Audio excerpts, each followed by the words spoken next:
But first up, the truth about Daniel Andrews. A lot of Victorians are reeling after the passage of the Andrews government's change and suppression bill in Victoria, and I do not hesitate to say that this is the worst legislation of its kind in the entire world. There's nothing like this really anywhere else in the world proposed or actually in place. A lot of people say, well, you know, these conversion therapy, as they're called, bills are elsewhere, but there's nothing quite like this. This bill was criticised by the Law Institute of Victoria, which is the peak body for legal professionals, by no means conservative, let me tell you. It was also criticised by the Australian Medical Association, the peak body for health professionals, and pretty much all faith groups. Some 400 senior church leaders put their names to public statements rejecting the law. But if there's one thing about Daniel Andrews, it is his capacity to change nothing for anybody ever. He does what he does, and he does it with zeal, and he's got more and more emboldened in that over the years of his premiership.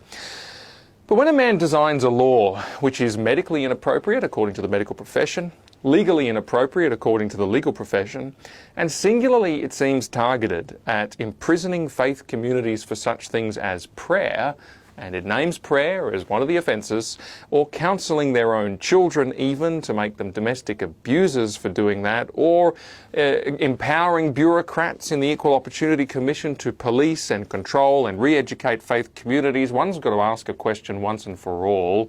After a number of years of this kind of stuff culminating in this law, what is it that is making Daniel Andrews tick? This is the worst attack on religious freedom, and indeed on certain kinds of people, as we'll get to, in a Western country in living memory. The only thing I can think of, sitting back and racking my brains, that came closer to be the Scottish named persons scheme, which some of you would be familiar with from a few years back, and that was ultimately struck down.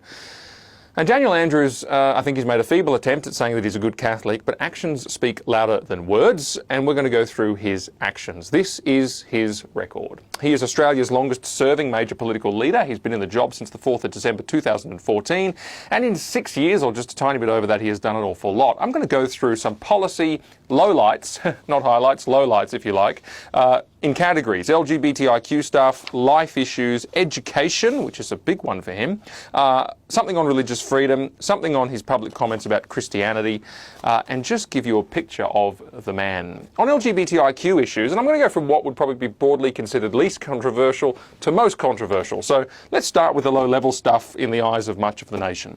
In LGBTIQ, he was the government that created the nation's first equality minister. There is a minister in his government with that portfolio, and that portfolio is housed within, and he made a big point of this, within the Premier, or within the Department of Premier and Cabinet.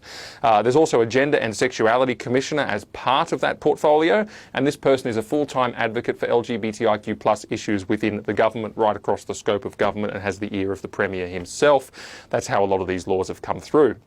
In 2015, the first year of his government, same-sex adoption was legalised so that a child can be placed in a motherless or a fatherless home. Now, I have absolutely no hesitation in saying that is wrong. Absolutely wrong. There are all sorts of imperfect circumstances that can unfortunately lead to a child not having a mother or a father, but where you're trying to place a child in the best possible circumstances, it is wrong to deny them a mother and father by design. It is wrong. Initially, there were no exemptions in that law for faith institutions, like, say, the Catholic Church Adoption Agency, to ensure that children could go to mother and father homes. There was no provision for that, but through advocacy, some of those exemptions were put back in, and that sort of victory is something you only really see from the first year of his premiership. He gets more bold, and there's very little of that comes later. In 2015 as well, his first year, he was the first Premier ever to walk in a Pride March. He led the Melbourne Pride March, and he hasn't missed one since. And now in 2021, he's promised Melbourne Pride to become one of the largest LGBTQ events that there is. It's sort of supposed to be a globally significant celebration with lots and lots of events and so forth. So he's huge on the celebration of Pride issues. In 2017, he opposed same-sex marriage, the vote on same-sex marriage, I should say, because he said that the vote would unleash hate and bigotry. So that's what he thinks of those who oppose same-sex marriage, or did oppose it at that time, that their views were hatred and bigotry. 2019, there was laws passed which said that a person can change their sex on their birth certificate, whether or not they have had any medical treatment, and a child's sex can be altered on their birth certificate at will. In other words, this is a historical document that says you were born a man or you were born a woman. Now you can change it as you like. I can become a woman in a moment of time, and I can change my birth certificate, and the whole world has to acknowledge it. And that kind of gender ideology is everywhere in the government. In 2020, a discussion paper was released on a whole of government LGBTIQ strategy. So they're very, very clear about the fact they want this to shape every part of what they're doing. 2021, there is a Pride Centre to be opened in St Kilda. It was a $15 million commitment of the government. And this is a government space in which to host LGBT advocacy. Also in 2021, as I've just said, we had these conversion therapy laws. He can say what he wants about them. This is what he does say, in fact. He said some faith leaders have been critical of these provisions. When he says some, he means nearly all of them. Some faith leaders have been critical of these provisions, critical of a law to ban the worst form of bigoted quackery imaginable. This is not kindness and love or the protection of a vulnerable and persecuted group. This is not something to be proud of. This is not what I pray for. Victoria is a secular state. If equality is difficult for you, then that's on you. Okay, he says equality. He says this is bigoted quackery. He can say what he wants. The fact is that this law does things like, if a parent prayed for their own child with their child's request in relation to, say, gender dysphoria or sexual attraction, then that parent is committing a criminal offence, and that parent also is likely to become a domestic violence abuser. That's what the law actually does.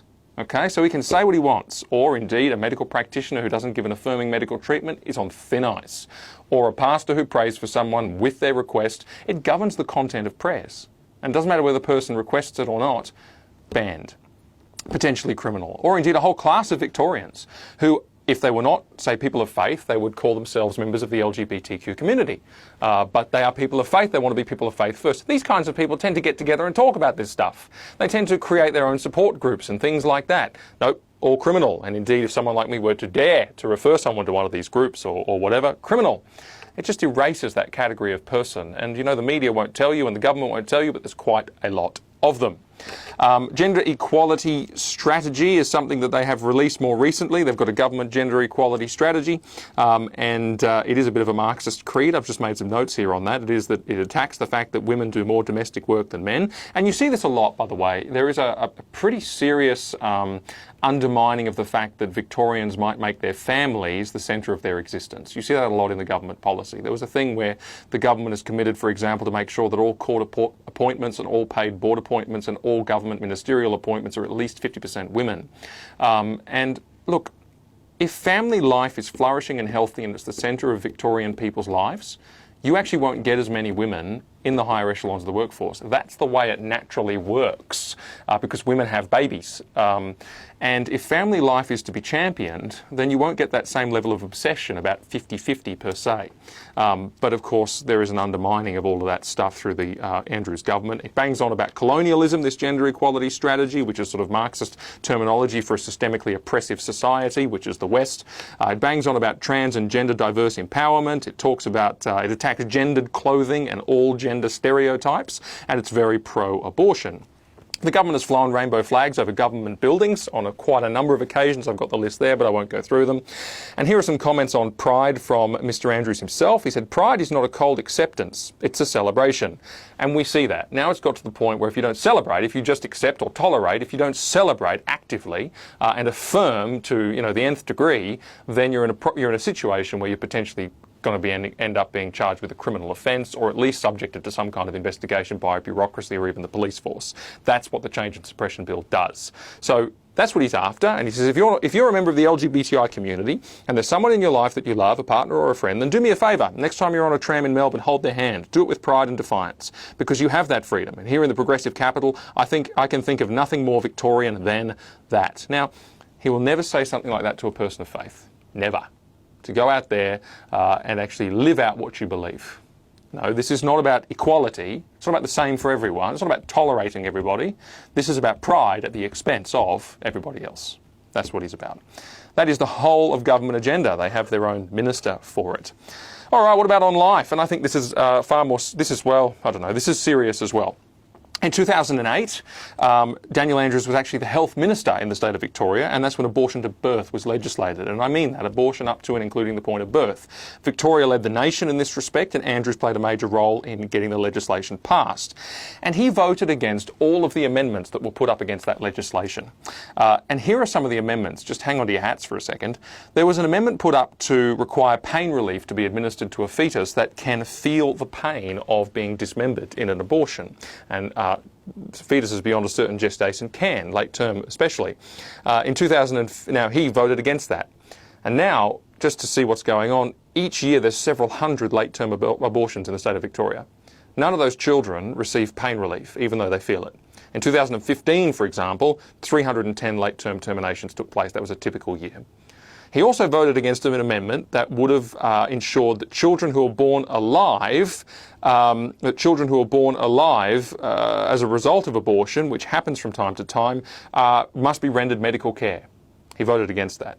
And now, for example, of the 310 late-term abortions in 2015, 33 of them were born alive, and what happened? They were left to die, slowly, alone, in Victorian hospitals. This is something which happens right across the country in all states, and where states have legalised late-term abortion, there's far more of it. It's barbarous, it's disgusting. And Andrews voted against a protection for those children who are dying every year by the dozens. He voted against a ban on partial birth abortion, which is the practice of literally delivering the baby to the neck so that its head doesn't come out, and then murdering it.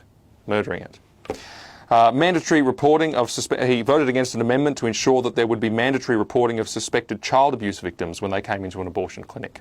And that happens, anecdotal evidence says that happens quite a lot. He voted against an amendment that would have required the provision of information on the health risks of abortion. He voted against an amendment that would have offered women impartial decision-making counselling. He voted against an amendment that would have required the notification of the custodial parent of a child who is seeking an abortion. This is all pretty serious stuff. And he said afterwards, "I'm not a Catholic health minister, I'm a Victorian health minister." So in other words, he doesn't believe that his faith has real application in the public realm, which is strange for anyone who has faith. 2015, his government was involved in the legislation of what they called safe access zones. What that included was a 100-metre buffer being created around all termination clinics, abortion clinics, where communication on the subject of abortion in a way that could be seen or heard was banned, criminal offence. Now, the government did that with all sorts of rhetoric about women being harassed, etc. That was never happening. And indeed, if a woman was being harassed or obstructed or anything like that was going on, the Victorian police had all the power they needed to deal with that. There was never a problem. But what was happening was that there was people, like a group called the Helpers, who stood near abortion clinics in Victoria and made simple offers of help, usually by passing just a piece of paper to women who were approaching the clinics to say, "We can help you." Those people, those wonderful people, had been responsible for seeing more than 300 babies born alive who otherwise would have been terminated in those clinics over the course of their ministry.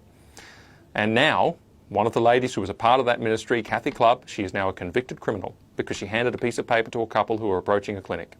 She's a convicted criminal because of her legacy of work of saving 300 lives.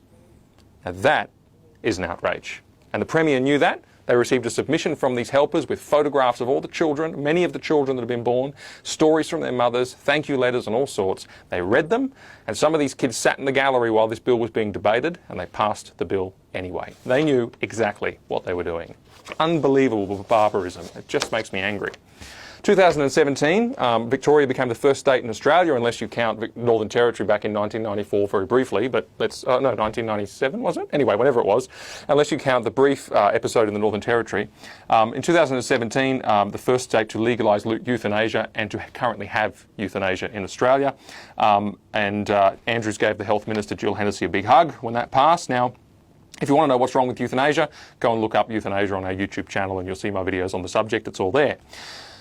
This is a big one, education. So the Andrews government in 2015 was responsible for removing special religious instruction from schools. They took it out of class time and they said that if you want to do it, you have to do it after school and for no more than 30 minutes. At the same time, they made respectful relationships compulsory in Victorian schools. And respectful relationships is sort of a safe schools of round two, but it's more sophisticated and it includes a very Marxist idea of gender roles, very anti-family stuff, and a lot of dodgy stuff like the Safe Schools program had. It's all now embedded into the Victorian school curriculum. One provider of special religious instruction reported that in the year before the ban, for their classes, 27,000 students attended. In the year after the ban, only 1,000 students attended. huge, huge impact on Christianity in the state. Also, regarding safe schools, which I just mentioned, the Safe Schools program, which most of you will know about, was funded and established by the Victorian government in 2010. Grossly inappropriate material was revealed in 2016 and it made national headlines. For example, kids were told to wear the uniform of their choice, and there was big posters with kids in the opposite sex's uniform, and also told how to become political activists. Also, online resources connected with the program actually joined kids up with pornographic websites, adult shops, swingers clubs, several alternative adult online communities, organisations that hosted hands-on workshops in all things sexual.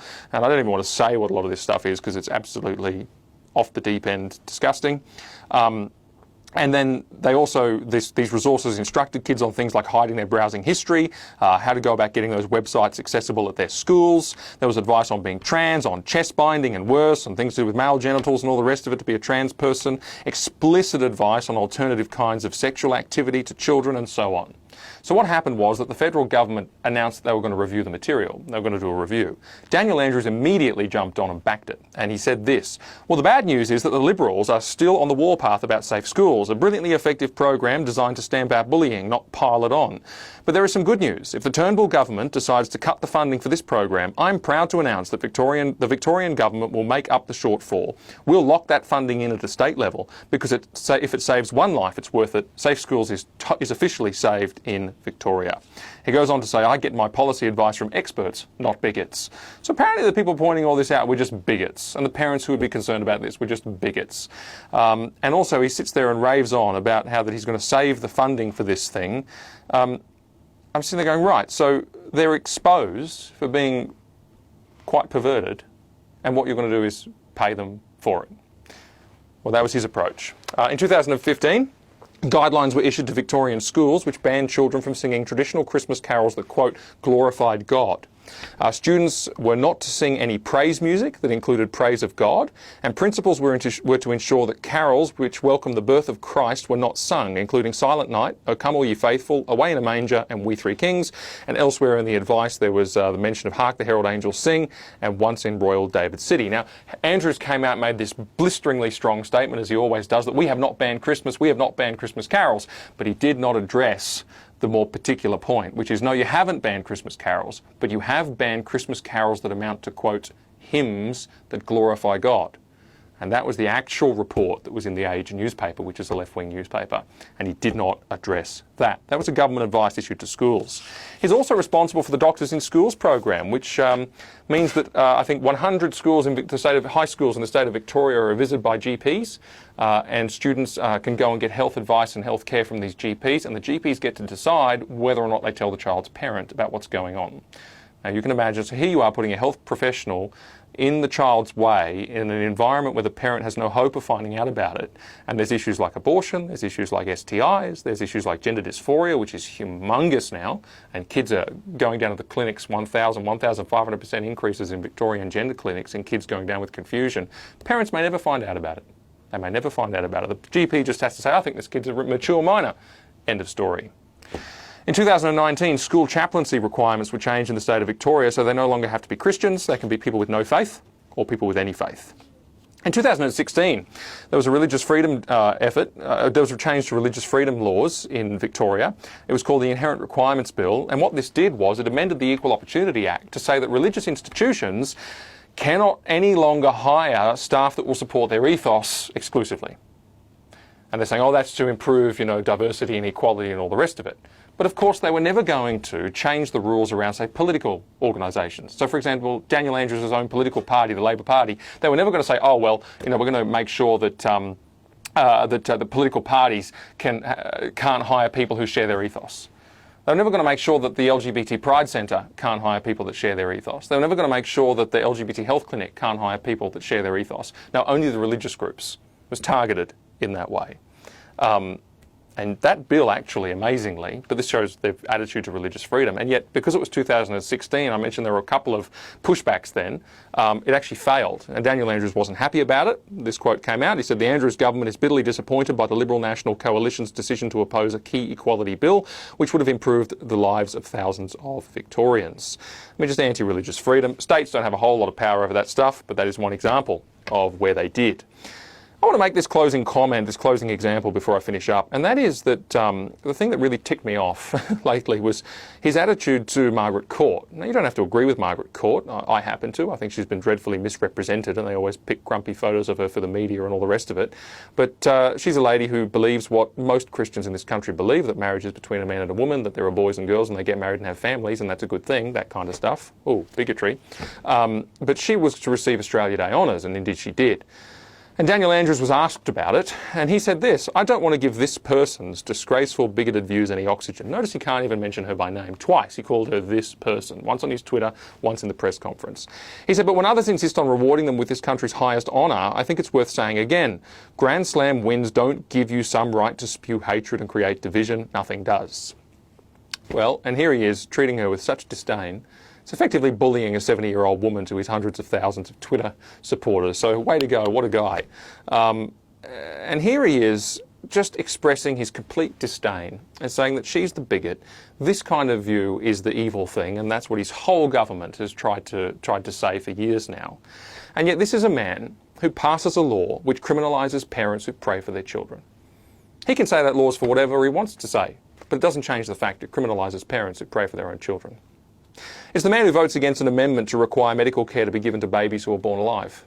So now dozens of babies are born alive in Victorian hospitals and gasp for breath until they die. He's a man who hears that Safe Schools is sending kids to swinger clubs and X-rated adult sites, and then he offers to pay them. The man whose government bans songs which glorify God after showing special religious instruction at the back door and chucking it out of schools. The man who passed a law knowing it would make a mother of 13 into a criminal for helping women outside termination clinics and saving 300 lives.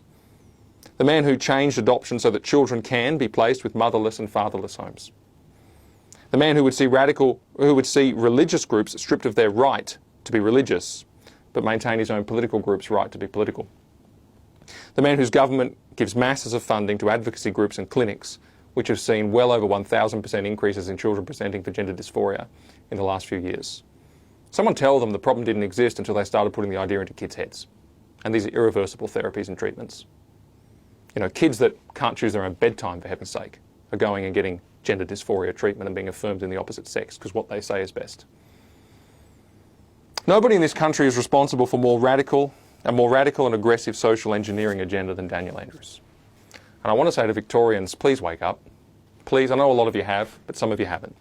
And I haven't even covered the crazy response to COVID, for example, the fact that you're all down there in masks and the rest of the country isn't. I haven't covered the relationship to China. I haven't done any of that. I've just talked about these faith positions primarily. But I hope that at least some of those of you who are people of faith, or who are sympathetic to people of faith, can see this much. Daniel Andrews despises what you believe. And he has a passion against it that has now driven him for years, and he's getting worse, not better. He's getting bolder, not weaker. November 2022 is the next chance to vote this man out. And you must. That's the truth about Daniel Andrews and his anti-faith agenda.